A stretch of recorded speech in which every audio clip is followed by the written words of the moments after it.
It's a dinner for young couples, Mom. You bore everyone with your stories about people from another era, so you'd be better off just watching television in your room.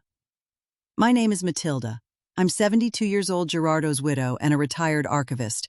They didn't know my silence wasn't resignation. It was the sound of an engine already running. My daughter Miranda was standing in the dead center of my kitchen when she dropped that little sentence.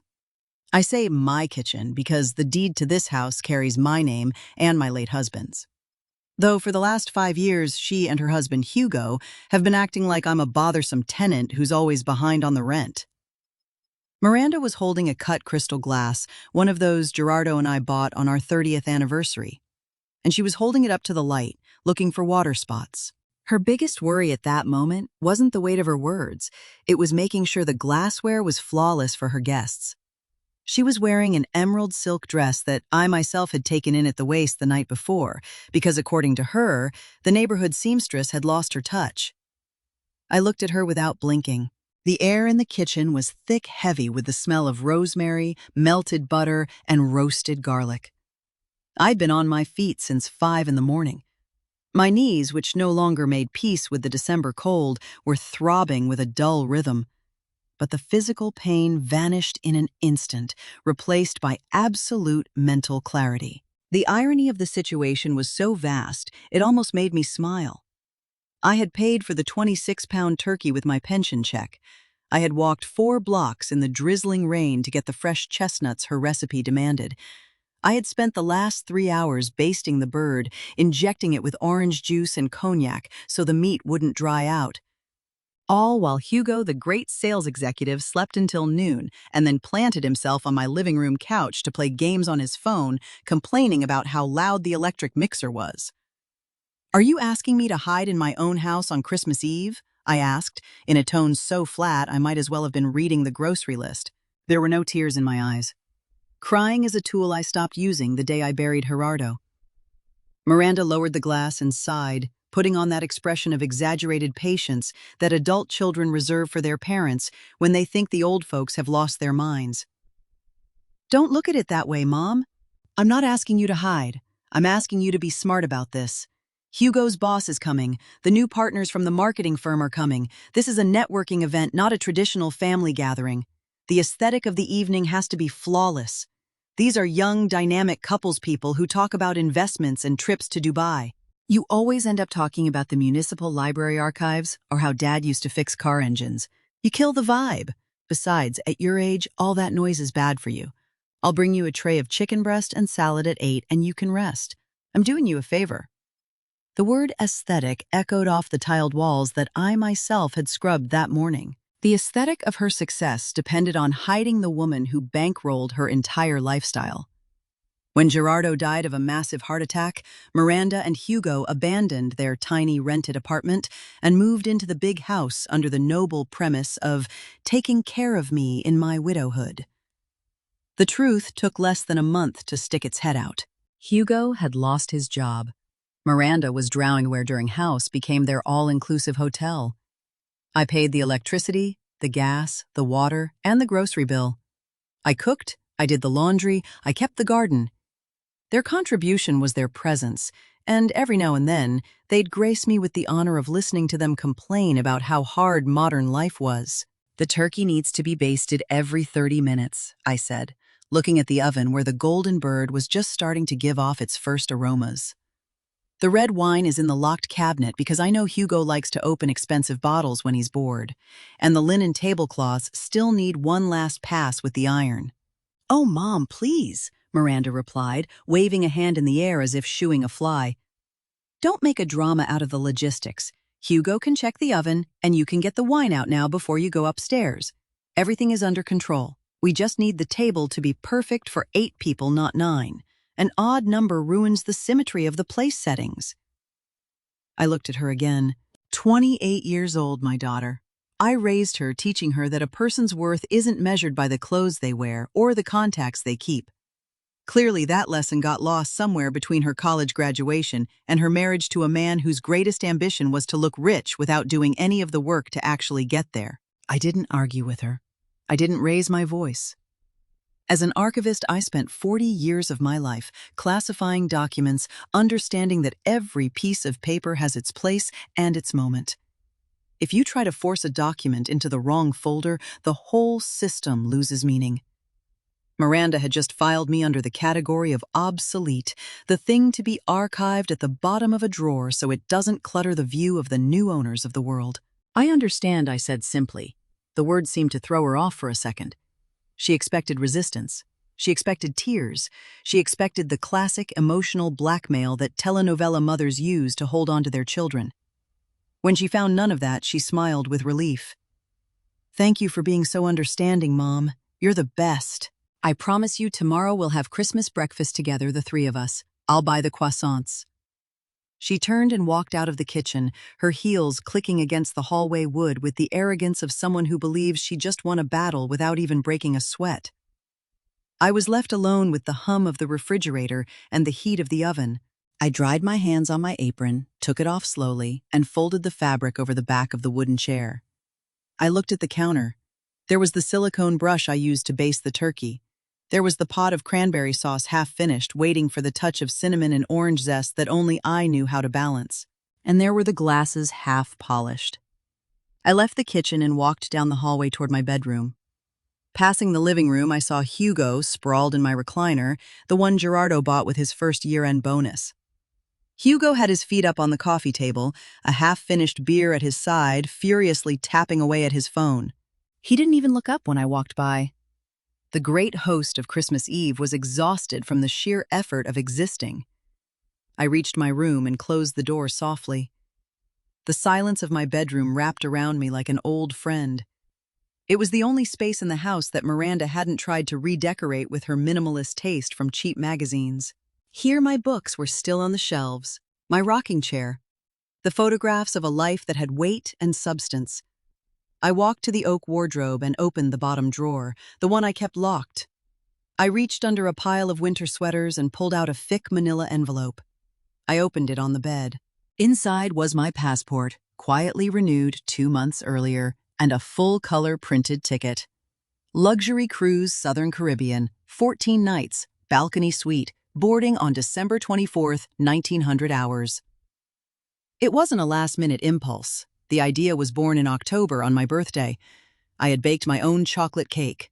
Miranda and Hugo showed up late, ate 3 slices without congratulating me, and then Hugo asked me to lend him money to fix his car, promising to pay me back on a Friday that never came. The next day, I stopped by a travel agency at the mall. The agent, a kind young man named Andres, showed me the brochure. I saw the turquoise waters, restaurants where someone else did the cooking, housekeeping service for the room. I saw a world where nobody would ask me to hide so I wouldn't ruin the aesthetic. I paid the full fare in cash, using savings from the sale of a small plot of land my parents had left me in the countryside. I put the envelope back in the drawer the way you store a fire extinguisher behind glass, break in case of emergency. The emergency had arrived, and it didn't look like a fire. It looked like a dinner for young couples. I pulled my navy blue suitcase down from the top of the closet, the same suitcase I used when Gerardo and I went to Iguazu Falls 10 years ago. I unzipped it and started packing with the methodical precision of someone who knows exactly what she needs. 3 evening dresses, because on cruises there are gala dinners where women my age are treated with reverence, not as nuisances. Cotton blouses, linen pants, my swimsuit, the wide-brimmed hat that protects me from the sun. I packed my most comfortable shoes and the bottle of my favorite perfume. Every garment I folded and placed in that suitcase was a brick building a wall between my old life of unpaid servitude and the freedom I was about to embrace. While I packed, I could hear the muffled noises of the house. Miranda yelling at Hugo to get up and clean the guest bathroom, Hugo complaining that he didn't know where the clean rags were. The irony was delicious. They'd spent years pretending they were functional, independent adults, when in reality, they were 2 parasites clinging to the patience of an old woman. They thought my presence was what ruined their image, never realizing that my invisible labor was the only foundation holding their whole theater production upright. I closed the suitcase. It made a metallic click, final and definitive. I grabbed my leather bag, put the envelope with the tickets inside, my wallet, my cards. I walked to the vanity and looked at myself in the mirror. 72 years old. White hair pulled back in an immaculate bun, lines around my mouth carved by decades of smiling out of courtesy and staying quiet out of prudence. But the eyes, those were still the same eyes of the young woman who learned to read maps and organize archives. Eyes that don't let themselves be fooled by appearances. I put on a little red lipstick, a color Miranda always said was too bold for a widow. I looked perfect. I looked alive. Before leaving the room, I took a sheet of paper from my notebook and a pen. I wrote a single line. There was no need for emotional farewell letters or reproaches. The asymmetry of the situation spoke for itself. I folded the paper in half and left it on my bed exactly in the center of the perfectly straightened bedspread. I took the handle of my suitcase and stepped into the hallway. The wheels rolled across the hardwood floor with a soft sound. I stopped in front of the living room door. Hugo was still in the recliner, but now he was fighting with his tie in front of a hand mirror, cursing because the knot kept coming out crooked. Miranda was in the dining room just a few feet away, arranging the place cards with the names of her important guests written in fake calligraphy. Neither of them noticed me. Neither of them heard the sound of the suitcase. They were too absorbed in the surface of things to notice that the floor beneath their feet had just disappeared. I walked in silence to the kitchen one last time. I went in without turning on the main light. The oven was still on. The clock read 4:15 in the afternoon. The turkey had gone 45 minutes without being basted. Through the oven glass, I could see the bird's skin beginning to dry out, losing that juicy sheen that demands constant attention. The cranberry sauce on the stove was already starting to stick to the edges of the pot, giving off a faint smell of burnt sugar. The pile of fine china that I was supposed to finish drying was still draining in the sink. I walked to the oak cabinet where I kept my wine bottles. The special reserve Cabernet Sauvignon I'd bought with such effort rested on the top shelf. I closed the glass cabinet door, turned the little bronze key, and pulled it out of the lock. I opened my bag and let the key drop into the bottom. The metallic sound drowned among the coins and receipts. If my presence ruined the aesthetic of their dinner, my absence would take care of revealing the true nature of their logistics. The machinery of the house. That silent engine I'd been lubricating with my sweat every single day for the last 5 years had just been switched off. And the most beautiful part was I didn't need to scream, argue, or threaten to do it. I only had to obey my daughter.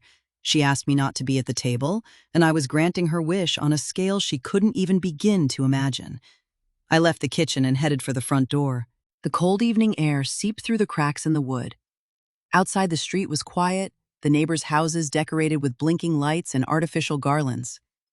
I took my cell phone out of my bag and opened the rideshare app that Hugo himself had installed for me months earlier when he refused to drive me to the doctor. I typed in the address of the international airport. The system told me a black vehicle was 3 minutes away. I stood in the entryway, feeling the weight of my wool coat on my shoulders. From there, I could hear Miranda shouting from the dining room. "Mom, did you get the wine out yet, Hugo? Can't find the corkscrew, and I need you to help me fold the napkins into lotus shapes." Like we saw in the video, Hugo's boss gets here in 2 hours, and this is chaos. I didn't answer. I looked at the wall clock that Gerardo hung the day we moved in. The second hand moved with relentless precision, indifferent to human drama. 1 minute, 2 minutes. "Mom, are you listening, or did you fall asleep watching TV?" Miranda's voice was coming down the hallway. I could hear the annoyed impact of her heels, the manufactured urgency of someone who has never had to solve a real problem in her life. Outside, a horn sounded twice. The car had arrived. I grabbed the front door handle. It was cold under my hand. I felt no nostalgia, no fear, and definitely no guilt. I felt the absolute lightness of someone who just dropped an anchor she'd been dragging along the ocean floor for far too long. I opened the door, stepped onto the porch, and pulled my suitcase behind me. The freezing breeze hit my face, waking up every sense. I walked down the 3 front steps. The driver got out of the car and walked toward me to help with my luggage. "Going on vacation, ma'am?" he asked with a kind smile as he took the navy blue suitcase and put it in the trunk. "No," I answered, getting into the back seat and settling my bag on my lap. "I'm going to get my life back."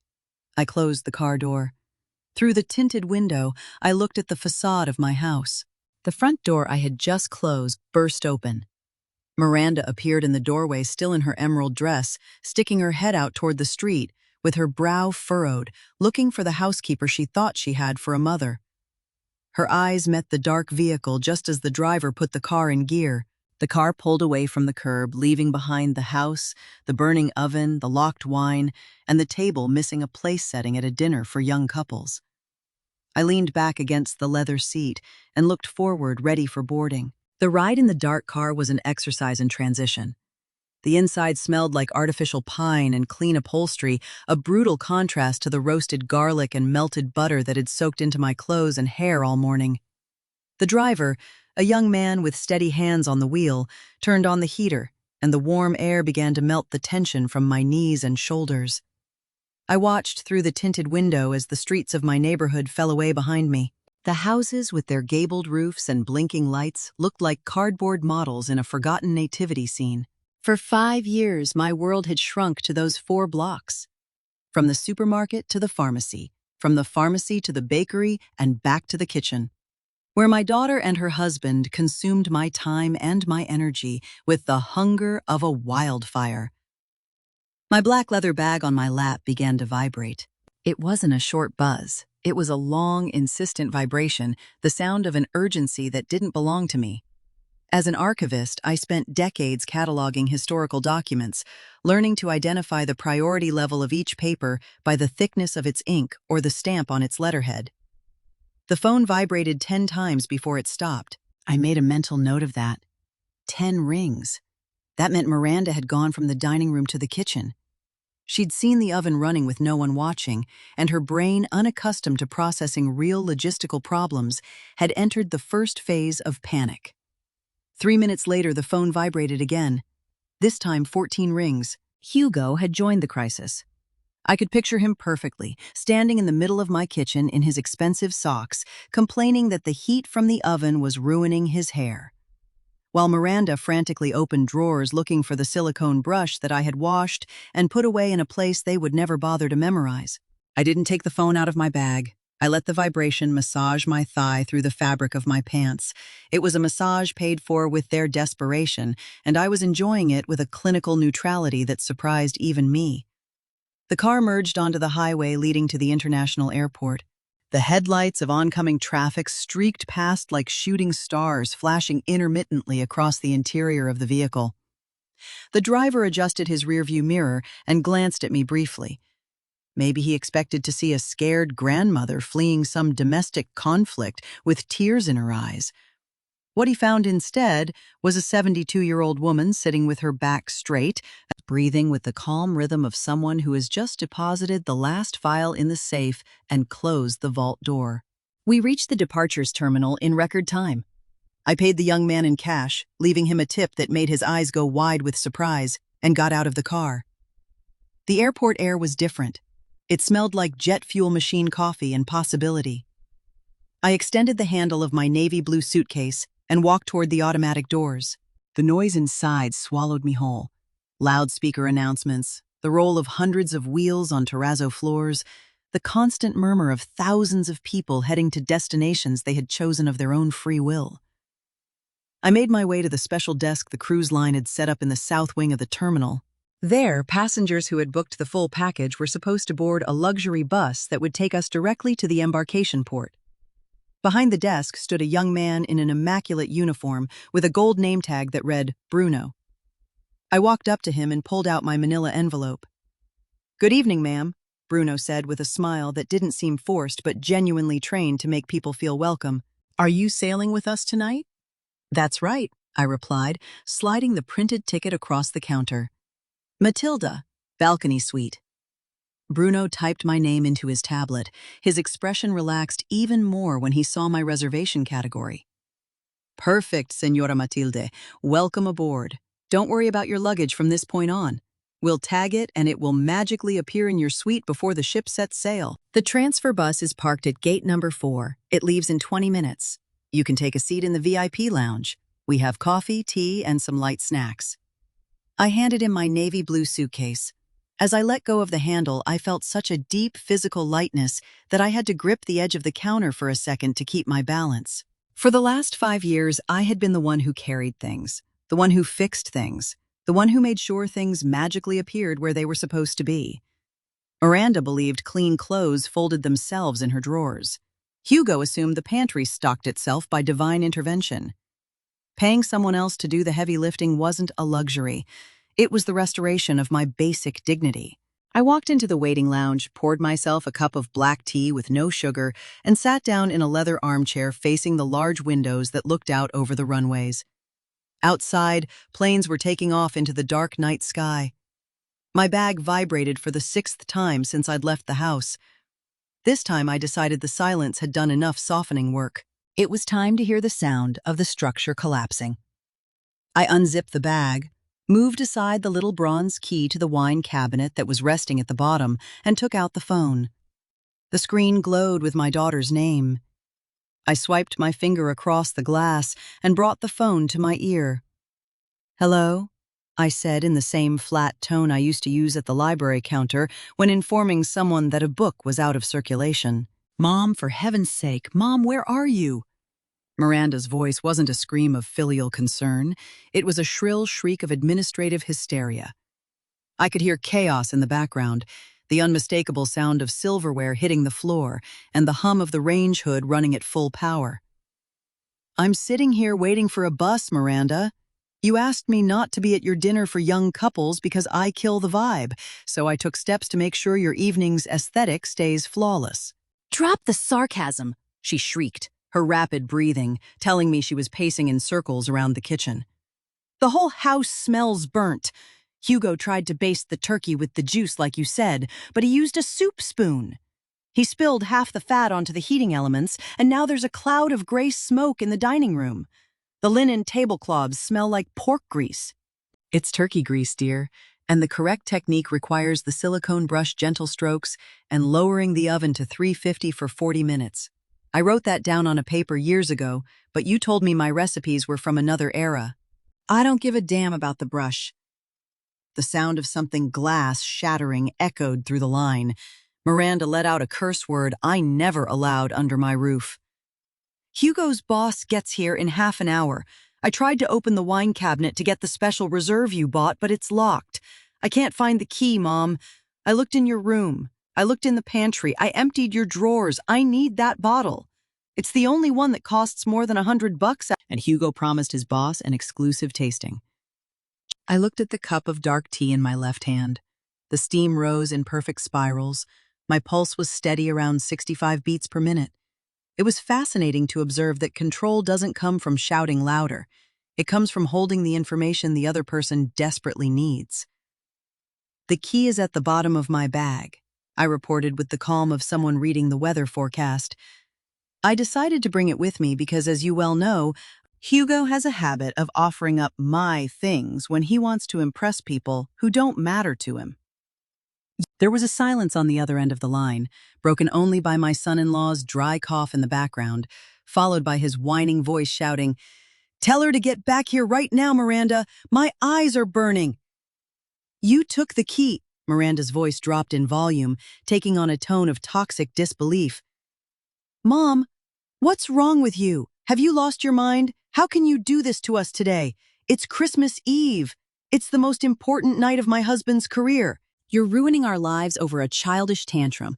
Take a cab back, right now. I'll pay for the ride. Just come back and fix this mess." "I can't come back, Miranda," I answered, settling deeper into the leather chair. "I already checked my luggage, and my ride leaves in a few minutes." "What luggage? Where are you going?" Confusion was starting to replace the anger. The concept that her mother might have her own agenda, a life separate from the function of a human appliance, was something her brain couldn't process. "The Southern Caribbean. 14 nights. I deserve it, don't you think? After all, I've been financing this 5-star hotel you've been living in for free for the last 5 years. You can't leave. You pay the electric bill." The payment is due tomorrow. Hugo didn't get his commission this month. The real reason for her panic finally surfaced. It wasn't the turkey, it wasn't the wine, it wasn't the boss. It was the sudden exposure of her own insolvency. The silent engine had shut down, and they were in free fall. I'm sure a young dynamic couple with so many important contacts and so many conversations about investments will know how to handle a simple electric bill. Enjoy your dinner, dear, and remember to open the dining room windows or the fire alarm is going to go off any minute. I hung up. I didn't block her number right away. I wanted reality to sink into their minds with the weight of lead. I took a sip of tea. It was perfect. Not too hot, not too bitter. Over the loudspeaker, a female voice announced that the transfer bus to the port was ready for boarding. I stood up, smoothed the creases in my pants, and walked toward the exit. Outside, a massive black bus with dark windows waited with its engine running. I climbed the steps, found a single seat by the window, and settled in. The interior was a sanctuary of silence and dim light. As the vehicle began to move, I opened my phone's contact list and searched for Luisa's name. Luisa was my neighbor across the street, 68 years old, retired nurse widow like me, and the owner of the sharpest pair of eyes in the entire neighborhood. I'd known Luisa for 20 years. I knew how she took her coffee. I knew her grandchildren's names. And above all, I knew her living room had an enormous picture window that offered a panoramic, unobstructed view of the front of my house. Luisa knew my situation. Many afternoons, sitting on her porch, she'd watched me go out to mow the lawn under the midday sun, while Hugo's car sat in the driveway, cold and unused. She never judged me, but her silence was always full of quiet solidarity. The phone rang twice before she picked up. "Mathilde, dear God, tell me that taxi I saw pull away an hour ago was taking you far, far away from here." That was the first thing Luisa said. Her raspy voice sounded cheerful, almost festive. "I'm on my way to the port, Luisa. A Caribbean cruise. 14 days. Luisa let out a deep, booming laugh, the kind that comes from the diaphragm and cures the world's ills. "Blessed be God and all his saints," she exclaimed. "It's about time, woman. It's about time you stopped being the unpaid maid to those two useless people. But you have to hear this, Matilda. You need to know what's happening at your house right now, because it's a front-row spectacle, and I brought the popcorn." I settled into my seat on the bus, resting my head against the cold window, and let a genuine smile spread across my lips. "Tell me everything, Luisa. Don't spare a single detail." "Well, for starters, about 15 minutes ago, black smoke started pouring out of your kitchen window. Not serious fire smoke, but burnt grease smoke, thick and foul. Hugo came running out the front door. He was in his socks, Matilda. Socks, on the dirty snow of the sidewalk. He was carrying one of your beautiful white linen tablecloths, the ones with the embroidery on the edges, and he was waving it in the air like he was trying to scare off a ghost, coughing like a condemned man." I closed my eyes, visualizing the scene with the precision of a hyper-realist painting. The linen tablecloth, the one Gerardo gave me on our 20th anniversary. I felt a pang of pain for the ruined fabric, but I quickly replaced it with the satisfaction of symmetrical disaster. "And Miranda?" I asked softly. Miranda came out right behind him, screaming that he was an animal who'd gotten soot all over the tablecloth from the doorframe. She was wearing that tight green dress, the one that looks like she can't even breathe in it. She started opening all the living room windows from outside, but here's the best part, Matilde. Pay attention. Luisa made a dramatic pause, the natural talent of a woman who knows how to tell a story. Just as the two of them were outside screaming insults at each other, in the middle of the smoke cloud, a luxury black car pulled up in front of your house. Two couples got out. An older man in a very elegant suit and three younger people all dressed like they were walking a red carpet. Hugo's boss, the marketing firm partners, the dynamic people who traveled to Dubai. What did they do? My voice was barely a whisper, fascinated by the mechanics of collapse. The older man just stood on the sidewalk staring at the smoke pouring out of the dining room window and at Hugo in his socks, waving the dirty tablecloth. I swear to you, Matilda, the disgust on that man's face was visible from my window. Hugo tried to walk over and shake his hand, but he stepped in a puddle of freezing water and almost slipped. Miranda covered her face with her hands and ran back inside. The guests never even made it up the porch steps. The older man exchanged a few words with Hugo, shook his head, turned around, put his people back in the car, and drove off the way they came. They lasted exactly 3 minutes. The silence on my end of the line was absolute. The flawless aesthetic, the exclusive dinner, the atmosphere without interruptions, all of it had gone up in smoke because the invisible foundation holding up their arrogance had decided to walk away. I didn't need to confront Hugo's boss. I didn't need to expose my son-in-law in public. They themselves, with their absolute inability to sustain their own lives, had shown the world exactly how empty they were. "Thank you, Louisa," I said, finally feeling a warm tear, the first in a long time, slide down my left cheek. It wasn't sadness. It was the physical relief of letting go of an enormous weight. "You just gave me the best Christmas gift I've received in my entire life." "You earned it, neighbor. And listen to me carefully. Don't you dare feel guilty. I'm going to keep an eye on the house. If I see them actually trying to set it on fire, I'll call the fire department. But other than that, let them drown in their own mess. Enjoy that ship. Drink a cocktail for me, one of those, with the little paper umbrella." "I will. I'll call you when I'm back." I ended the call just as the bus began to slow down. Through the front windshield, the monumental structure of the cruise terminal appeared, and behind it, lit up like a floating city, the ship. It was immense, white and majestic, cutting against the darkness of the ocean like a promise of redemption. The boarding process was smooth and silent. My passport, my ticket, the smile of the customs agent. When I crossed the gangway and stepped onto the main deck, I felt the deep vibration of the ship's engines under the soles of my shoes. It was a constant, powerful hum, very different from the noise of the old refrigerator in my house. A crew member in a white uniform with gold epaulets approached me. "Señora Matilde, welcome aboard. I'm Diego, the concierge for the suite section. Allow me to escort you to your stateroom." I followed Diego through carpeted hallways that smelled of sea salt and wood polish. There was no noise, no chaos. Everything ran with a mechanical precision that appealed directly to my archivist's soul. When we reached my suite door, Diego swiped a magnetic card and pushed the door open. The room was spacious, decorated in shades of blue and gold. There was a huge bed covered in Egyptian cotton sheets, a seating area with a velvet sofa, and at the far end, glass doors that opened onto a private balcony. My navy blue suitcase was already there, placed carefully on a folding stand at the foot of the bed. "If you need anything at all, Señora Matilde, just press the assistance button on the nightstand phone. My team and I are here to serve you. Have an excellent voyage." Diego withdrew, closing the door with a soft click that sealed me off from the outside world. I walked to the glass doors, turned the latch, and stepped out onto the balcony. The ocean air hit me full in the face, cold, salty, and clean. Below, the dark water slapped against the dock. In the distance, the lights of the city I had just left blinked indifferently. Somewhere in one of those lit houses, my daughter and son-in-law were sitting in a kitchen full of smoke, with a charred turkey in the oven, no wine, no guests, and no money to pay the bills piling up in the drawer by the front door. I took my phone out of my coat pocket.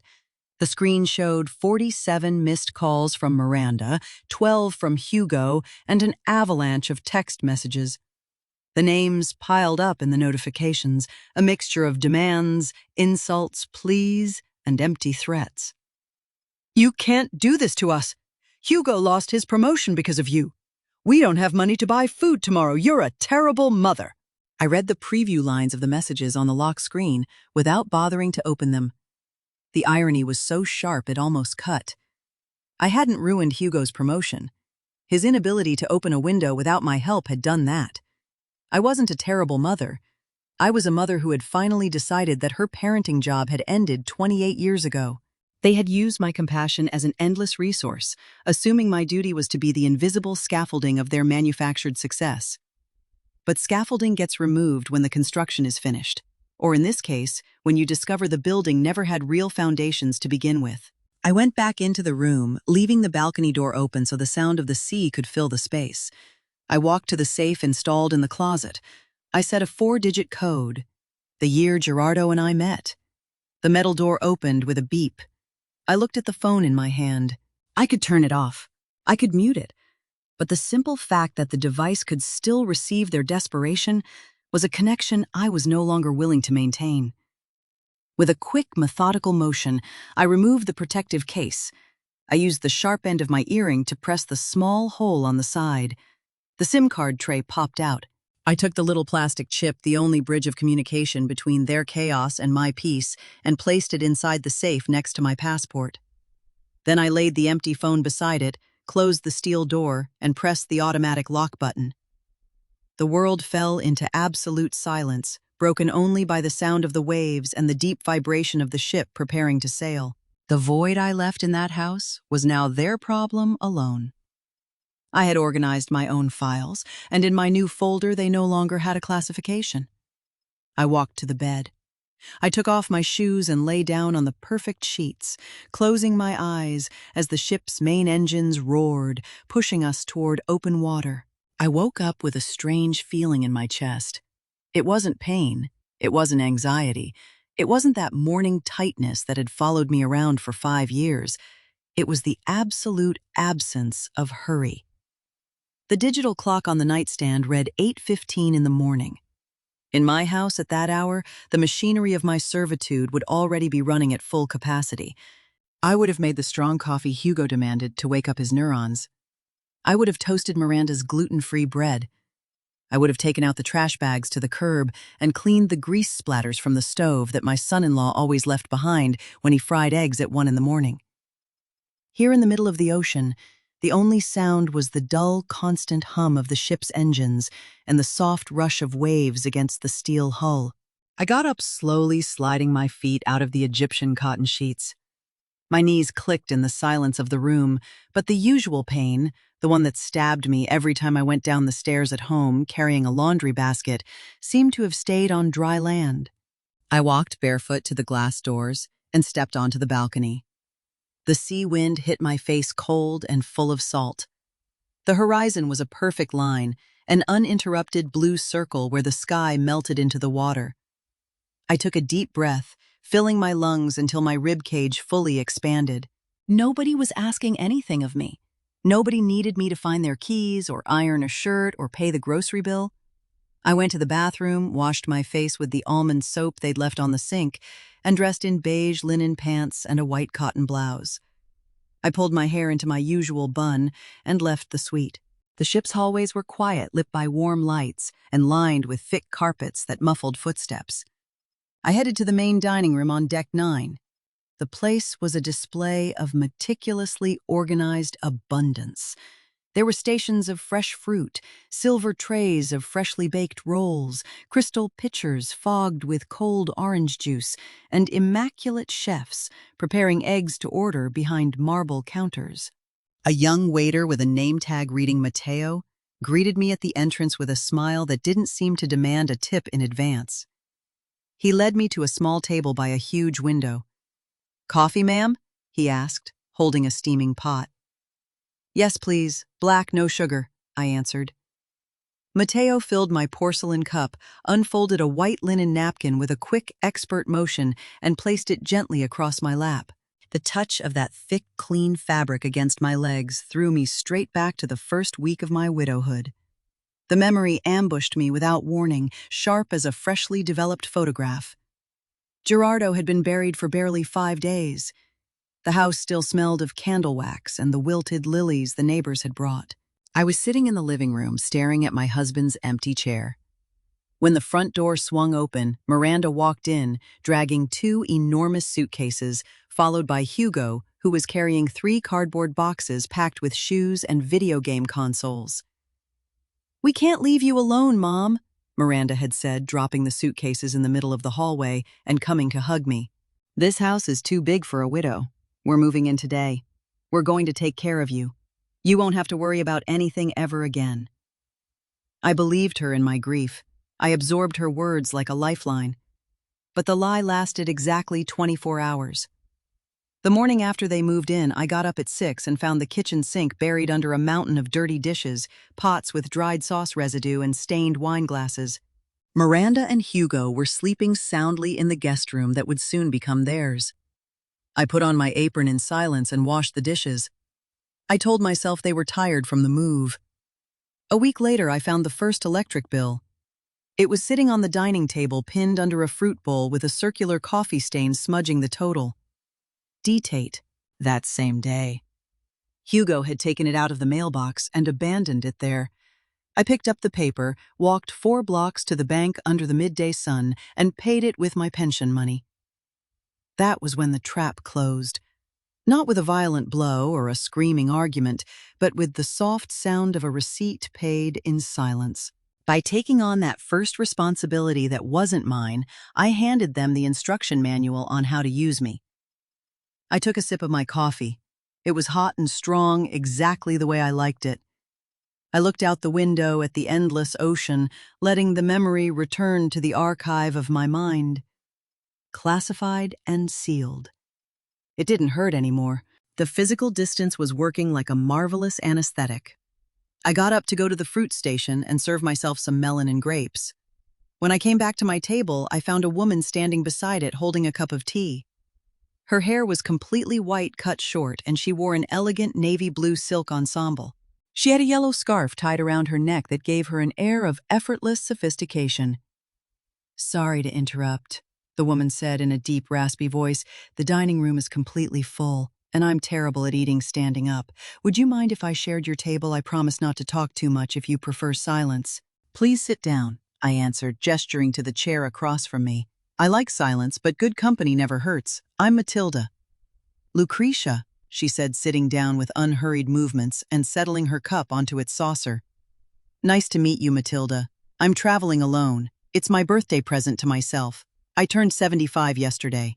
"Happy belated birthday." "So I'm traveling alone too. I escaped a Christmas Eve dinner." Lucretia raised a perfectly drawn gray eyebrow. She took a small sip of her chamomile tea and looked at me with an intensity that betrayed a quick, analytical mind. "Escape is a strong word," Lucretia said, resting her elbows on the white table. "Women of our generation don't usually escape. We stay and clean up everyone else's mess until our backs or our hearts break. If you really escaped, you must have left a considerable fire behind you." I smiled, splitting a grape in half with my fork. It was refreshing to talk to someone who didn't need polite detours or false courtesies. Widows recognize each other instantly. We carry the mourning in our shoulders and the patience in the wrinkles around our mouths. "I left a 26-pound turkey in the oven, cranberry sauce on the stove, and a bottle of wine under lock and key," I said, keeping my tone neutral. "My daughter told me my presence ruined the aesthetic of her dinner for young, dynamic couples. She asked me to lock myself in my room, so I packed my bags and came to the port. At this hour, I imagine the turkey is charcoal, and her social standing is in ruins." Lucretia let out a hoarse laugh that made a couple of diners at the next table turn their heads. She pressed a hand to her chest, delighted by the confession. "Brilliant, absolutely brilliant, Mathilde," she said, wiping a tear of laughter with the tip of her finger. "I was a literature teacher at a public high school, widow for 10 years now. When I retired, my 3 children organized a dinner to celebrate. I thought they were going to give me a trip or maybe a gift certificate for books. Do you know what they did? They gave me a leather agenda filled with the school schedules of my 5 grandchildren. They assumed my retirement meant I'd finally have full-time availability to be their free babysitter." "And what did you do?" I asked, genuinely interested. "I gave the agenda back. I told them I'd already raised my children on a teacher's salary and that their daycare situation was their financial problem, not my penance." They didn't speak to me for 6 months. They called me selfish, heartless, a bad grandmother. Lucretia stirred her tea with the silver spoon, making a soft, clinking sound. "Society thinks of us like fine wooden furniture, comfortable, silent, always in the corner of the living room holding up the family photographs, ready for someone to sit on when they're tired. And if one day the furniture decides to move, they call it betrayal." I nodded slowly. Lucretia's words were a perfect mirror of my own life. We finished breakfast in flowing conversation, trading stories about the invisibility of old age and the arrogance of youth. When Lucretia said goodbye to go to a painting class on deck 6, I sat alone at the table, staring at the breadcrumbs on the immaculate tablecloth. The comment about the furniture had unlocked another file in my memory, a more recent one I had swallowed whole so it wouldn't drown me. It happened one October morning last year. Hugo had gone 3 months without earning a commission at his job because, according to him, the market was saturated and his clients didn't appreciate his talent. I was vacuuming the living room rug. Hugo was sprawled in his recliner playing a soccer match on his video game console connected to the giant screen they'd bought on installments, which I ended up paying for when the payments came due. Suddenly, the image on the screen froze. Hugo let out a scream of frustration. He threw the controller against the glass coffee table with such force, I was afraid it would shatter, and he jumped to his feet. "Damn it, Matilda!" he yelled at me, using my first name, something he only did when he wanted to humiliate me. "I've told you 1,000 times not to turn on the vacuum when I'm playing online." "The motor interferes with the cheap old internet we have. They just kicked me out of the game because of you. You're incapable of understanding how bandwidth works, aren't you? You live in the last century." I turned off the vacuum. The silence fell heavy in the living room. I stared at him. A 30-year-old man with a beard trimmed at an expensive barber shop, wearing designer clothes funded by my savings, screaming at a 71-year-old woman in her own house because his game had stopped. I didn't answer him. I rolled up the vacuum cord and put it away in the hallway closet. That same afternoon, while he took his nap, I walked through the cold drizzle to the telecom office at the mall. A very kind employee named Esteban reviewed my account. I asked him to install the fastest, most expensive fiber optic service they had. I paid the installation costs in cash and signed the contract, so the monthly fee would be auto-debited from my bank account, along with the rest of the house services. The next day, when the technician installed the new equipment, Hugo didn't even thank me. He just sat down in the recliner, turned on the console, and muttered, "About time this house entered the modern era." I had paid for his insult. I had bought the rope they used to tie me to my own irrelevance. I got up from the ship's dining table, leaving the memory and the clatter of cutlery behind. I walked through the interior decks, watching the passengers. Older people playing cards in the lounges, couples walking arm in arm, stewards polishing the brass handrails. Everything was order. Everything was logistics running perfectly because someone paid for it and someone else valued that payment. The seed I had planted by leaving the turkey in the oven and taking the wine key had exposed their domestic incompetence in front of Hugo's boss. But the real structure holding up their arrogance wasn't the dinner. It was the money. The invisible bills paid month after month without them lifting a single finger. The silent exit wouldn't be complete until I cut the supply lines. My physical absence was already a fact. Now I needed my financial absence to be absolute. I scanned the gold signs on the wall until I found what I was looking for. Business Center and Library, Deck 7. I rode the glass elevator, watching the sea fall away beneath me. When I reached the 7th deck, I walked down a hallway lined with paintings of old ships until I reached a wide room carpeted in burgundy that smelled of polished wood and printed paper. On one side were the bookshelves. On the other, a row of 6 modern desktop computers facing windows that looked out over the ocean. There was no one else in the room. I walked to the first computer. I moved the mouse and the screen came to life, showing the cruise line's logo and an interface for purchasing satellite internet time. I took out my room keycard, swiped the black strip through the keyboard reader, and bought an hour of internet connection. I sat down in the ergonomic black leather chair. My hands, spotted with age freckles and accumulated labor, rested on the cold keyboard. As an archivist, I'd spent the last 2 decades of my career adapting to the digitization of municipal documents. Hugo used to make fun of how slowly I typed text messages on my cell phone, completely ignoring the fact that I could classify complex databases while he was still in high school. I opened the web browser and typed in my bank's address. The satellite connection was a little slow but steady. The login screen appeared. I entered my customer number and my long password, the one I kept only in my head. My savings and pension account main screen appeared in front of me. The balance was modest, but enough to guarantee me peace of mind as long as nobody else was draining it. I moved the cursor to the Services and Automatic Payments tab. I clicked. The list unfolded on the screen lined up with the same precision as the books in the ship's library. These were the silent parasites feeding on my account every month. Electric company 120, water service 60, natural gas 45, fiber optic internet and phone 85, premium cable TV package 70, Hugo's car insurance 50. I stared at the numbers. $430 a month, $5,160 a year, $25,800 over the 5 years they'd lived under my roof pretending to take care of me while exiling me to my own room. That was the price of my invisibility. That was the cost of keeping the engine of their theater running. I didn't feel rage.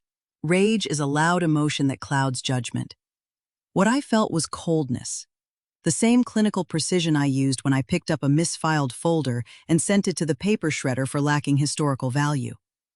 I moved the cursor to the first item on the list. Electric company. To the right of the amount was a small red button that read, Cancel Autopay. I clicked. The screen dimmed slightly, and a dialog box appeared in the center. Are you sure you want to cancel automatic payment for this service? Future bills must be paid manually to avoid service suspension. I clicked Accept. The page reloaded. Electricity disappeared from the active list and moved to the Canceled Services section. The electrical umbilical cord was cut. Next Tuesday, when the bill generated it, wouldn't find my bank account to feed on. It would arrive at the house on paper, demanding to be paid by the dynamic adults who lived there. I continued the process, moving the mouse with steady hands. Water service? Click Accept. Natural gas? Click Accept. Fiber optic internet, the service Hugo screamed at me about. Click Accept.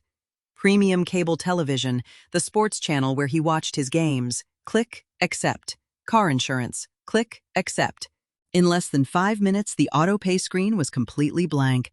There were no screams, no confrontations in the living room, no tears or emotional blackmail, just the absolute void of responsibility returned to its rightful owners. I wasn't committing any crime. The house was in my name and Gerardo's. The service contracts were in my name. I was simply deciding to stop paying for them. If Miranda and Hugo wanted electricity to watch TV, hot water to shower, and gas to cook, they would have to go to the offices, put the services in their own names, and use money they didn't have. Without internet, Hugo couldn't game or send emails pretending he was working.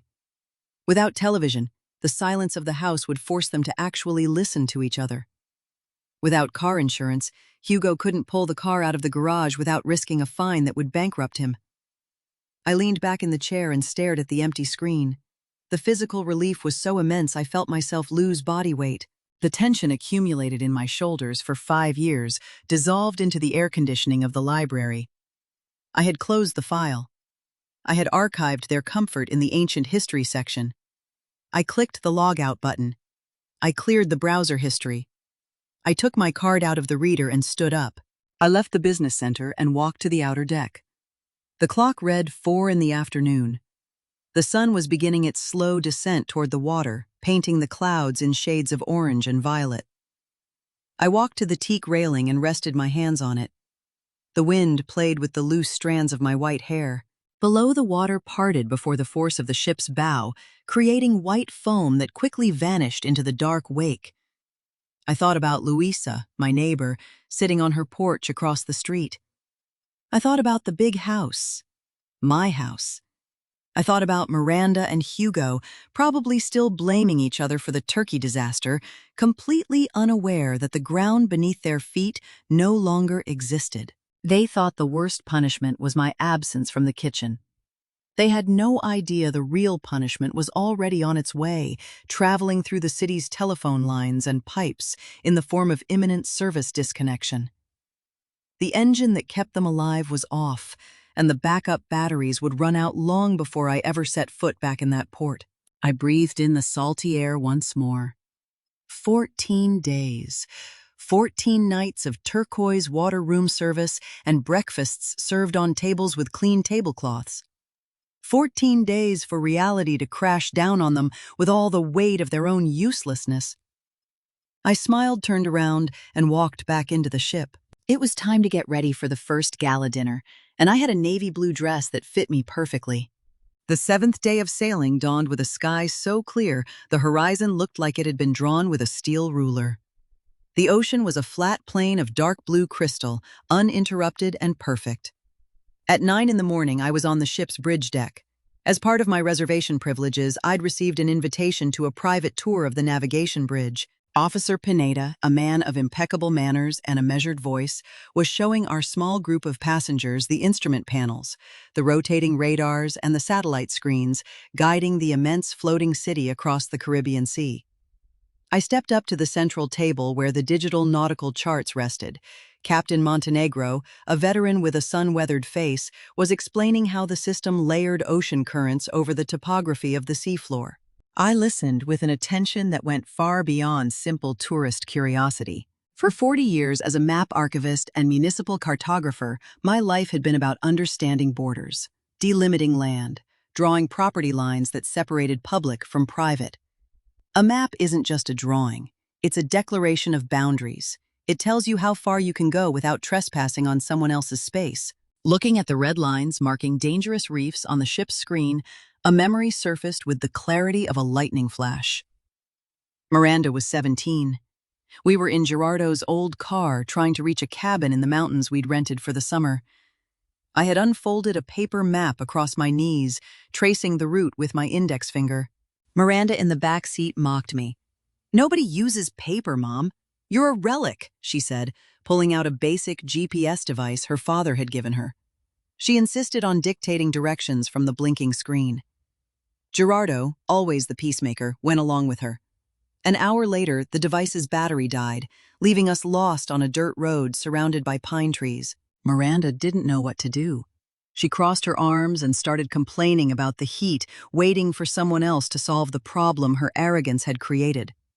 I had to pull out my paper map, find our coordinates using the sun and rusty road signs, and guide us back to the main highway. Technology makes you believe you're in control until someone cuts the power source. And at that moment, if you can't read the terrain, you're just a blind passenger. In my house for the last 5 years, I had allowed my boundaries to be erased. I had let my daughter and son-in-law trample my territorial limits under the excuse of family care. But now, looking at the ship's radar, I understood that I had finally redrawn my map. And they had just lost their GPS signal.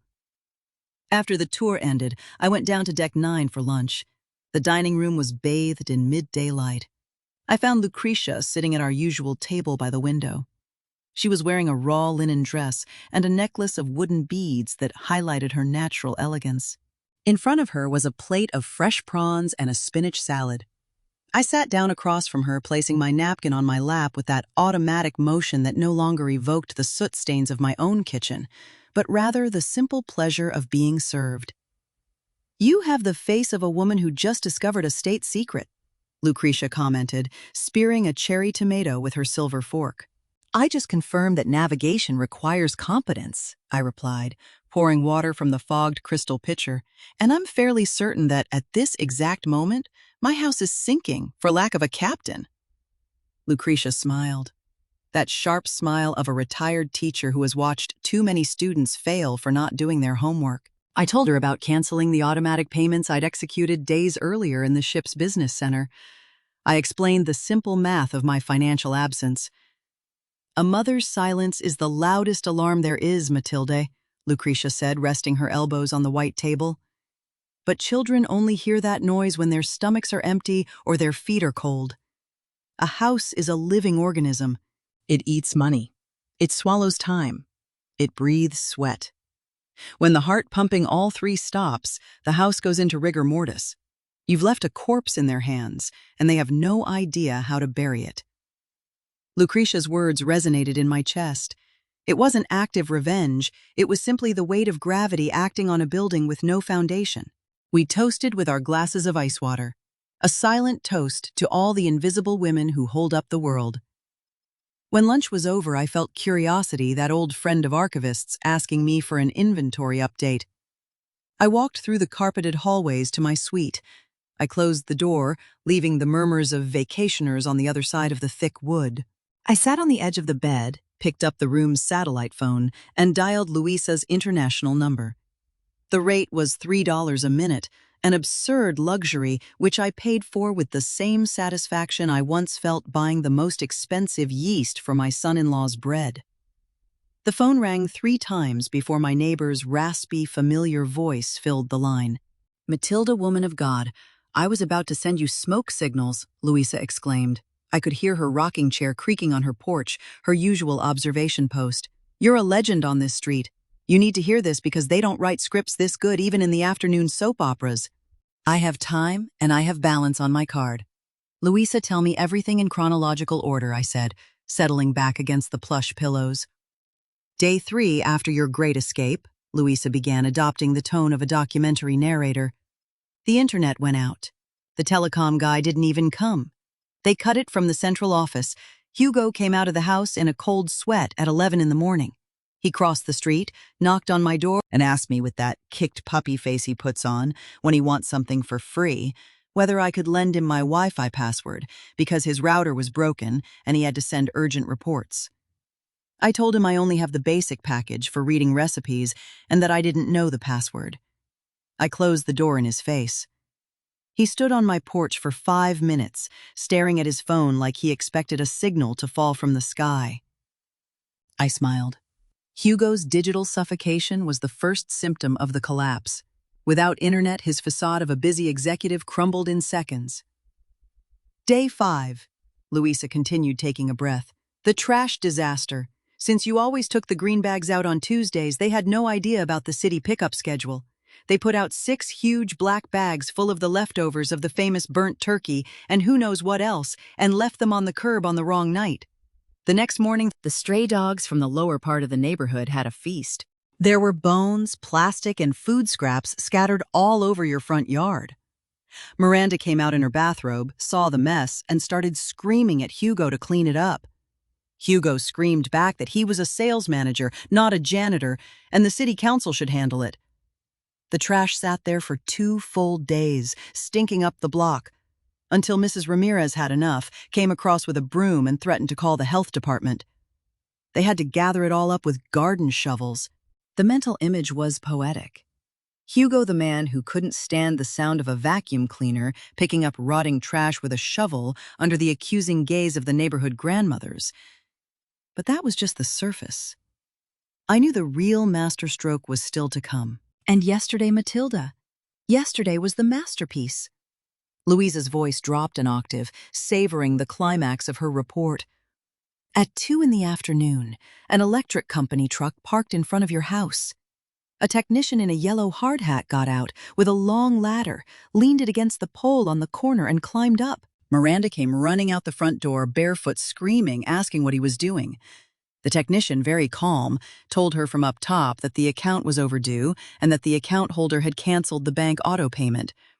Miranda swore, crying that it was a mistake, that her mother paid for that he should please give her 1 more day. The man cut the cable with a huge pair of pliers, climbed down the ladder, handed her a notice sheet, and left. I closed my eyes, absorbing the narrative. Electricity, the central nervous system of the modern house. That power cut dragged me into a second memory, one that had happened barely a year earlier. A summer storm had blown the house's fuses. It was 10 at night, and it was pouring. The breaker box was on the exterior wall next to the garage. Hugo was sitting on the couch, lit only by his phone screen. I asked him to go outside and reset the breaker. He looked at me without taking his eyes off the screen and said, "I'm not going out there to electrocute myself, Matilda. Besides, my leather shoes will get ruined in the mud. You do it. You have plastic boots." I was 71 years old. I put on my yellow raincoat. I went out into the torrential rain. I walked through the slippery mud in the dark and pushed the metal lever up. When I came back inside, soaked and shivering, Hugo had already turned the TV on and was complaining that the internet was slow to reconnect. Now Hugo was in a dark house, and there was no old woman in a yellow raincoat to walk through the mud and bring back the light. But wait, there's still the end of the act. Luisa's voice cut through my memory. With the house without power, without heat in the middle of winter, and without internet, Hugo collapsed. At 5 in the evening, he came out with 2 big suitcases and put them in the trunk of his car. Miranda ran out behind him, sobbing, grabbing at his jacket. Hugo pushed her off gently, got in the car, and rolled down the window. I heard it clearly from my window, Matilda. He said, "I can't live in a cave, Miranda. This is undignified. I'm going to my brother's apartment until you fix this mess." He started the car and left her standing there in the middle of the driveway, hugging herself against the cold. The parasite abandoning the dying host. It was the most basic biology.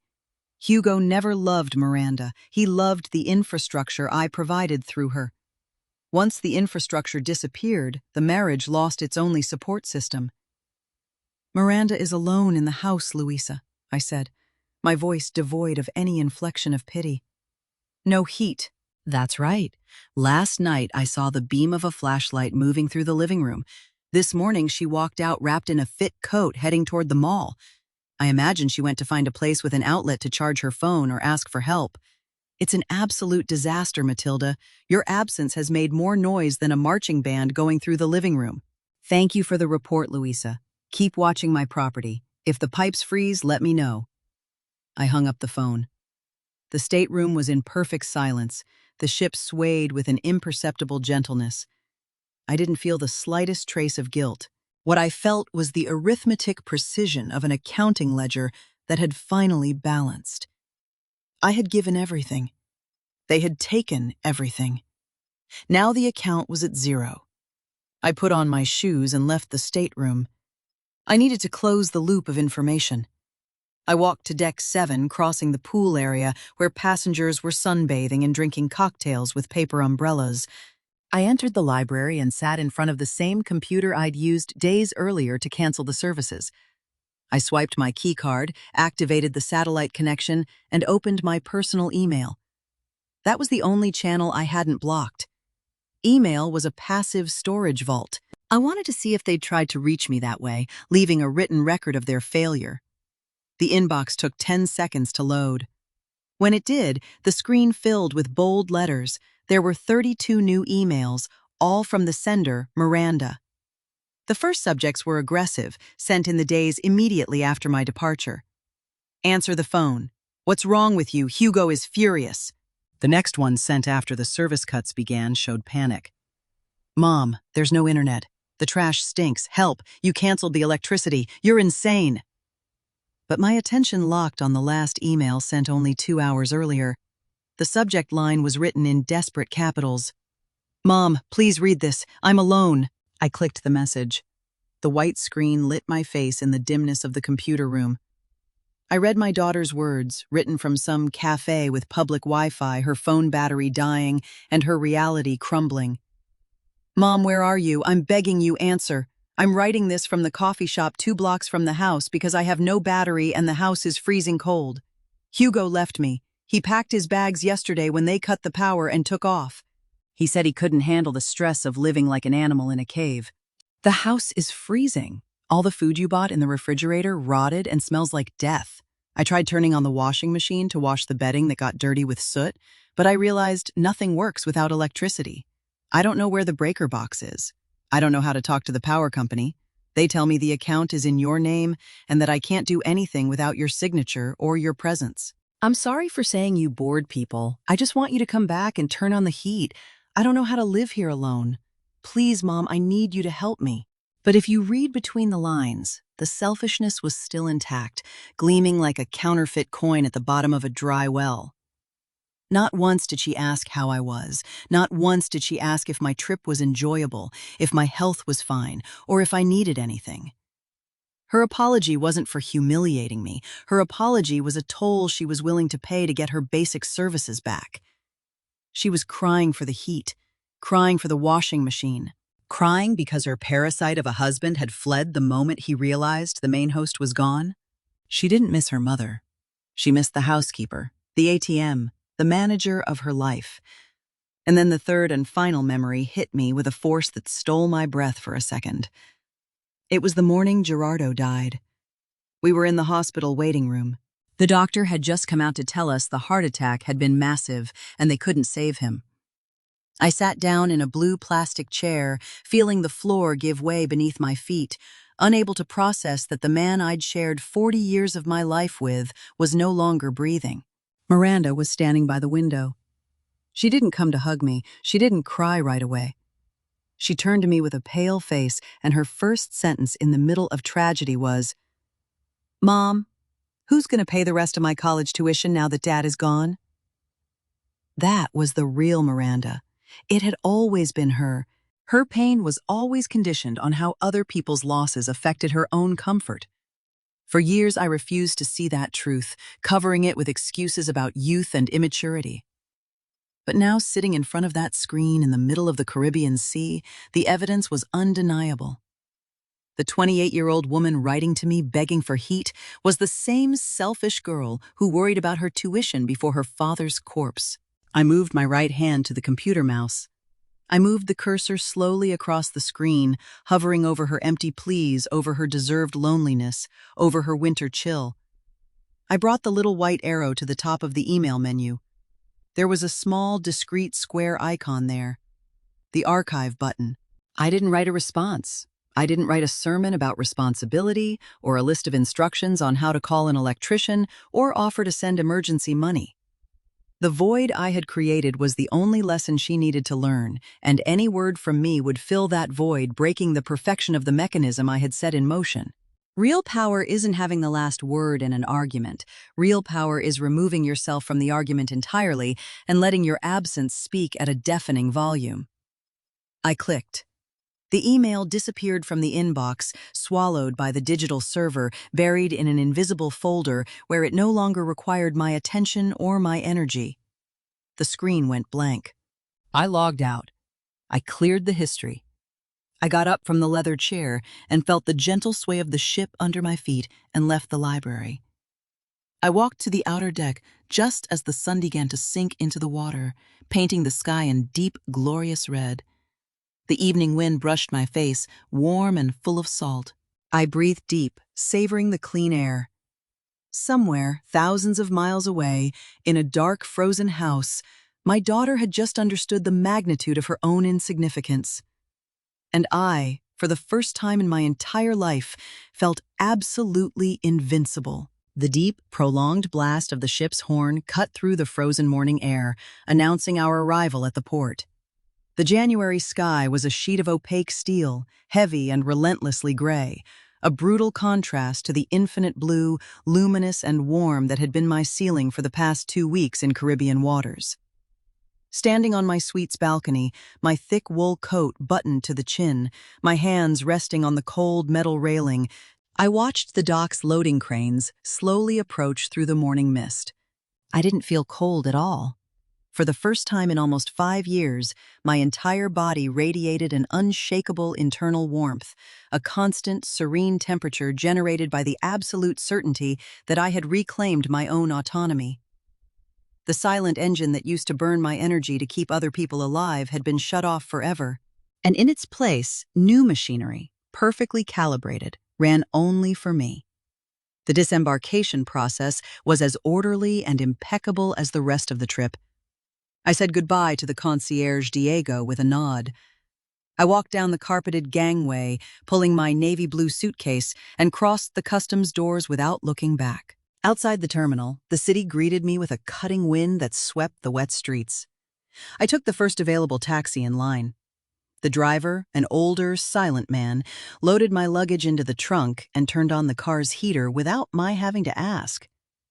I gave him my neighborhood address, but not my house. I asked him to drop me exactly on the sidewalk across the street. The ride took 45 minutes. The familiar streets, the bare winter trees, the brick facades of houses I knew by heart, passing by the tinted car window, like images from an old file that you review only out of documentary curiosity. When we reached my block, the taxi stopped in front of Luisa's white fence. I paid the fare in cash, took my suitcase, and walked up the stone path to her porch. Before I could ring the bell, the door swung open. Louisa was wearing a red knit sweater, corduroy pants, and a smile so wide it carved every wrinkle around her eyes. "I knew you'd be here today, Mathilde, dear heart," Louisa said, hugging me with a strength that smelled of lavender soap and freshly brewed coffee. "I've been glued to the window since 7 in the morning. Come in, before the wind cuts your skin." I left my suitcase in her entryway and followed her to the kitchen. The room was a sanctuary of domestic warmth. A basket of sweetbread sat on the table, along with 2 thick ceramic mugs steaming. I sat down in the wooden chair, taking off my coat with unhurried movements. Sitting in a kitchen without having to worry about cleaning the stove or washing the dishes was a luxury I was still learning to savor on dry land. "You have a different light in your eyes, woman," Louisa said, sitting across from me and sliding the sugar bowl over. "You look 10 years younger. The sea performed the miracle that modern medicine can't." "The miracle wasn't the sea, Louisa. It was the silence," I answered, taking a sip of the strong coffee. "Tell me everything." I left off on the Day 7 report when the power company cut the supply and Hugo fled like a coward in his car. "What happened with the house my daughter's flawless aesthetic?" Louisa settled into her chair, resting her elbows on the checkered tablecloth, adopting the solemn posture of someone about to deliver the final report of a won war. "The collapse was fast and ugly, Matilda. After Hugo abandoned her in the driveway, Miranda tried to hold on. On Day 8, temperatures dropped below freezing. With no electricity, the gas furnace stopped working because the thermostat is digital. The house turned into a block of ice. I watched her go out to the backyard, wrapped in 3 blankets, shaking like a leaf, trying to get water from the hose, because apparently the interior pipes had frozen from the lack of heat. She didn't last more than 48 hours alone. "Where did she go?" I asked, my tone completely devoid of any inflection of maternal pity. It was the clinical curiosity of an archivist closing a file. "On Day 10 at 6 in the evening, an old taxi pulled up in front of your house. Miranda came out dragging 2 huge black trash bags, the kind used for garden leaves, stuffed to bursting with clothes and shoes. No suitcases. I guess Hugo took the good ones. She was hollow-eyed, disheveled, and crying as she tried to jam the bags into the trunk. Mrs. Ramirez, who was sweeping her sidewalk, asked if she was okay. And you know what your daughter said? She screamed at her to mind her own business, that everyone on this street was a bunch of nosy old people. She got in the taxi and left. From what I heard at the bakery yesterday, she's sleeping on the couch in the studio apartment of a friend of hers, a girl who works at a beauty salon downtown." "And Hugo? Any word on him?" I asked, crossing my hands on the warm table. Louisa let out a harsh laugh. "Oh, the fall of the great executive. The gossip spread fast because his boss lives 3 blocks off the main avenue. Turns out the marketing company was due for an audit from a parent firm in another country right around Christmas week. Hugo was supposed to send some key reports, but since you canceled the fiber optic internet and he's incapable of organizing himself enough to go to an internet cafe, the files never arrived. When he finally showed up at the office days later, reeking of burnt turkey smoke and with an unironed shirt because he had no electricity, his boss fired him. In front of the entire sales department, he told Hugo that his inability to manage his own life was a risk to the company. Hugo tried to blame Miranda, the power company, the weather, everyone but himself. Now he's living in his older brother's basement. No job, no wife, no one to make him breakfast." I nodded slowly, absorbing every detail. The mechanism had worked with mathematical precision. My silent withdrawal hadn't required lawyers, eviction notices, or screaming confrontations. By removing the invisible support I provided, the vacuum left behind was so immense, so icy, so brutal, that they destroyed themselves by falling into it. The parasite can't survive when the host simply decides to walk in another direction.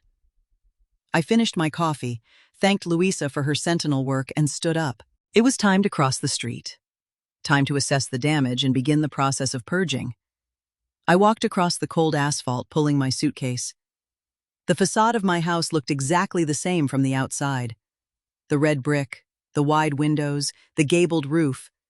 But as I climbed the 3 porch steps and stood before the front door, I could feel the death of the place.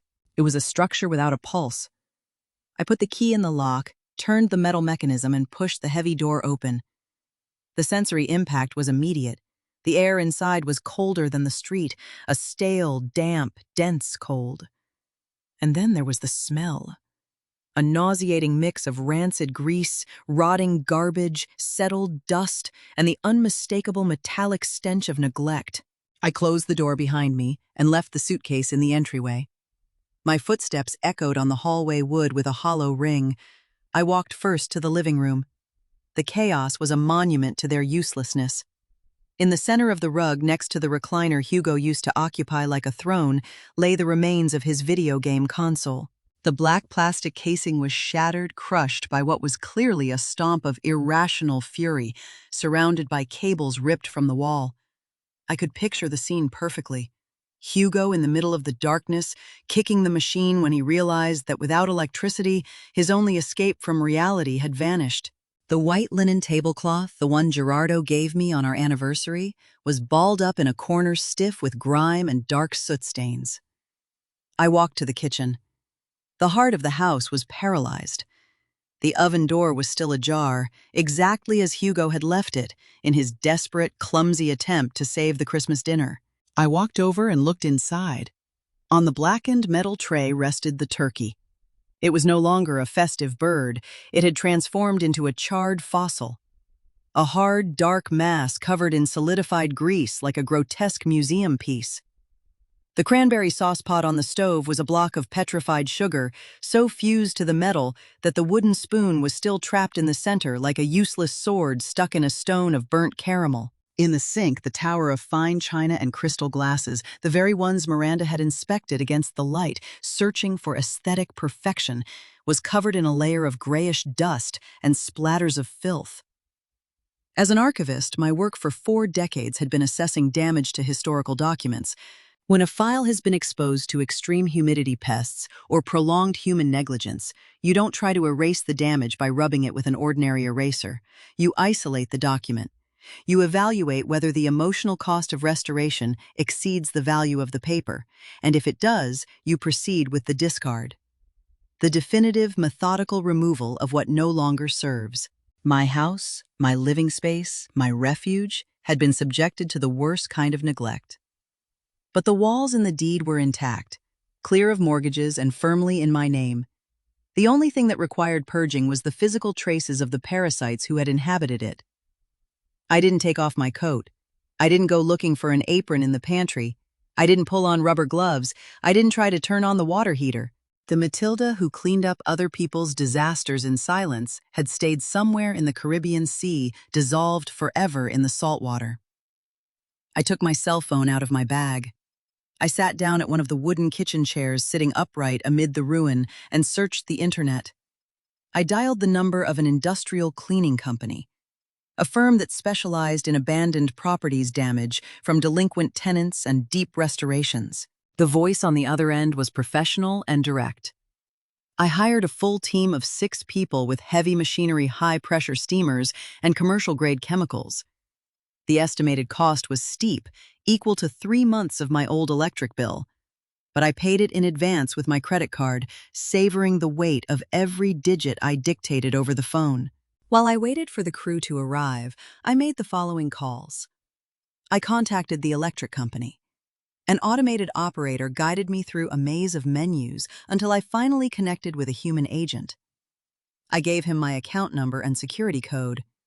The man on the line confirmed that the service was suspended for non-payment and that there was a considerable reconnection fee. I authorized the immediate debit. I did exactly the same with the water service and the natural gas. The internet and cable television, however, stayed canceled. There was no one left in that house who needed to pretend to work in front of a screen. Each phone call was a solid block of stone I was placing back in the foundations of my fortress. But this time, the drawbridge stayed under my strict and exclusive control. No more shared passwords, no more silent bank auto payments funding the arrogance of unemployed executives. At 11 in the morning, a white van parked in front of my house. The cleaning crew foreman, a burly man in a gray uniform, stepped inside at my direction. I gave him precise, cold, detailed instructions. Everything in the refrigerator into the trash. The turkey and the petrified pot into the trash. The living room rug to the dumpster. And the most important instruction. Every personal item, article of clothing, shoe, paper, or electronic device found in the guest room Miranda and Hugo had occupied was to be packed in sturdy cardboard boxes and sealed with industrial tape. I spent the next 8 hours sitting in my rocking chair in the corner of the living room, watching the process. The sound of industrial vacuums and the smell of chemical disinfectant replaced the stench of failure. As I watched the workers shove handfuls of wrinkled designer clothes and empty perfume bottles into the cardboard boxes, an old file opened in my mind with the clarity of a restored recording. It happened when Miranda turned 12. Her school's spring dance was coming up. For 2 weeks, I stayed up until 3 in the morning sewing a light blue taffeta dress for her because Gerardo's salary didn't stretch to boutique clothes at the time. I handed it to her the morning of the event, pressed and perfect. Miranda tried it on, looked at herself in the mirror, and then, with a chilling coldness for a girl her age, grabbed the side seam and ripped the fabric apart. She looked me in the eye and said, "It's ugly, and it looks poor. All my friends are wearing dresses from the mall store. I refuse to show up looking like an orphan." I didn't scold her. I swallowed the tears, picked up a needle and thread, and repaired the damage in silence while she complained about the heat. That memory file confirmed what my intellect had already processed. Miranda hadn't been corrupted by marrying Hugo. Hugo was just the mirror where she found the perfect reflection of her own selfishness. She had always demanded the world adapt to her aesthetic, never caring who bled their fingers stitching together the foundation of her stage. By the end of the day, the house gleamed. The air was warm again, pushed through the ducts of the newly restored furnace. The surfaces smelled of lemon wax and polished wood. Outside on the side porch, next to the garage door, sat 7 thick cardboard boxes, stacked with perfect symmetry, containing the totality of my daughter's and son-in-law's existence under my roof. 3 days of absolute peace passed. 3 days of deep sleep, reading my books without the background noise of other people's complaints, cooking only the exact portions I wanted to consume. The front doorbell rang at 4 in the afternoon on Thursday.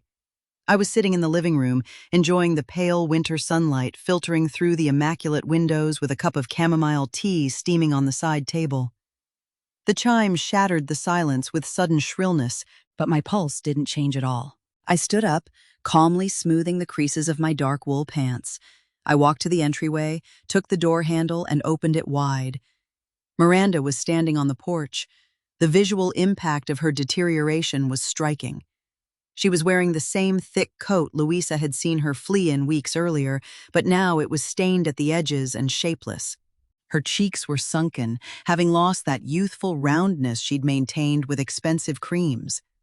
Her hair, once always impeccable, straight and shiny, hung lifeless and tangled around her pale face. Beneath her eyes were deep purple, heavy shadows, the undeniable physical map of despair, cold and sleeplessness. Her eyes scanned the interior of the house over my shoulder. She saw the light on in the hallway. She felt the gust of warm, perfumed air escaping from the entryway into the frozen street. The need on her face was almost animal. "Mom," she said, her voice cracking raspy from the cold, taking an automatic step forward, assuming the threshold was still hers to cross. "The lights are on. You came back. You got my email, didn't you? I knew you wouldn't leave us like that." I raised my right hand, placing my palm flat in the air just inches from her chest. The gesture stopped her cold. The invisible barrier rose between us as solid, as cold, as impassable as a steel vault door. "I came back to my house, Miranda." "That's right," I answered, my voice holding the same flat, methodical, measured tone I'd used that Christmas Eve afternoon in the kitchen. There was no anger in my syllables, only classified information. "Let me in, please, Mom," she begged, rubbing her arms through her coat, hunching her shoulders. "It's so cold outside. I've been sleeping on a borrowed couch that smells like mildew and old food for days. Hugo blocked my number. He left me with all his credit card debt and took the little cash we had. I have nowhere to go. My room. I need to go to my room and rest. I don't understand what you're asking me, Miranda, I said, looking her directly in the eyes, holding her wavering gaze with absolute steadiness. When you told me I bored your guests, when you said my presence killed the vibe, I assumed my absence was exactly what you needed to succeed in your adult life. You asked me not to ruin the aesthetic of your evening. I withdrew to grant you that wish. And from what I can see, my absence did exactly that. It exposed the true aesthetic of what you built, an empty shell with no light. Miranda blinked rapidly, confused by the absence of the protective embrace she'd received automatically for 28 years every time she broke something. "We're family," she shouted, her voice rising, tears finally streaming down her wind-reddened cheeks. "You can't leave me on the street in the middle of winter. I'm your daughter. This is my house, too." "No, Miranda. This is Matilda and Gerardo's house. You're an adult woman who decided her mother was an unpaid housekeeper, an invisible servant, an ATM with no limits. I didn't leave you on the street. I simply stopped paying the monthly bill for your arrogance. For 5 years, you consumed more than $25,000 of my savings in basic services you despised. The emptiness you felt these weeks wasn't from a lack of my love. It was from your absolute inability to survive on your own." I paused briefly, letting the silence of the street underline the finality of my judgment. "Your belongings are no longer in the guest room. They're packed, sorted, and sealed in 7 sturdy cardboard boxes. I left them next to the garage door. A professional team packed them so they're clean and organized. You can call a taxi to help you bring them to your friend's couch." Miranda's mouth opened, but no sound came out. The impact of reality hit her with the physical force of a head-on collision. She looked toward the garage. She saw the stacked boxes. Then she looked back at me. She searched my face for the slightest hint of doubt, of guilt, of the maternal weakness she'd exploited so easily her whole life. All she found was the unrelenting gaze of an archivist who had just sent the file of her failure to the shredder. "You don't fit in the logistics of my piece, sweetheart. And the aesthetic of my house requires the hallway to be free of parasites. Have a good life." I took a step back, closed the heavy wooden door, and turned the bronze deadbolt until I heard the loud, definitive, metallic click echo through the entryway. I didn't stay at the peephole to watch her cry. I didn't look through the living room window to see her drag the boxes toward the street. Her drama was no longer my jurisdiction. I walked calmly down the lit hallway to my study. I sat down at my solid oak desk. I turned on the small reading lamp which bathed the surface in warm golden light. I opened the top drawer. I pulled out a large printed paper map of the European continent. I unfolded it across the wood and picked up my red ink pen. With a steady hand, I drew a perfect circle around the coasts of the Mediterranean Sea, marking the exact coordinates of my next destination.